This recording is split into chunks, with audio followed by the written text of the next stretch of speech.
আপুরা, আজকে এমন একটা কাপড় সাইড ফাড়া সেলাই করব, বিশ্বাস করো খুব বিরক্তিকর। এই কাপড়টা কি হয় জানো, শুধু বেড়ে যায়, কমে যায় না, বেড়ে যায়। তো এটা অনেকটা বাটিক টাইপের কাপড়। বাটিক টাইপের কাপড় এমন হয় না যে সেলাইয়ের পর বেড়ে যায়। তো এটা সাইড ফাড়া আপু সেলাই করতে বসেছি, দেখো। আহ, প্রথমে আধা ইঞ্চির মতো ভেঙে নিয়ে সুন্দর করে মুড়িয়ে সেলাই করে নিচ্ছি। আমি সাধারণত এভাবেই বেশিরভাগই করি, অর্থাৎ যেই কাপড়ে যেটা প্রয়োজন হয়। শুধু হাতের ব্যালেন্স রাখতে হবে আর কাটিংটা ঠিকঠাক করতে হবে। এই কাপড়ের মেইন শর্তই হচ্ছে তোমাকে আগে কাটিং ভালো করতে হবে। কাটিং ভালো করলে তোমার সেলাইয়ের যে শেপ সেটা ভালো থাকবে, তখনই তুমি সেলাইটা ভালো করবে।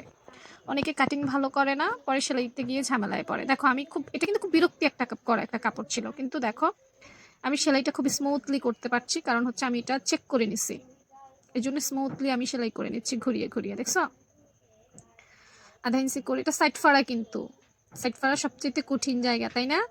কিন্তু আমার এটা দেখো কত স্মুথলি হচ্ছে।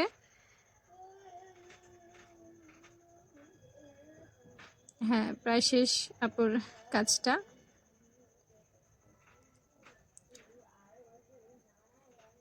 আবারও ঘুরাবো, ঘুরিয়ে আপু এভাবেই সেম ভাবে সেলাই করব। হ্যাঁ, সেম ভাবে পুরোটা আপু সেলাই করব। তো দেখিয়ে দিলাম তোমাদেরকে।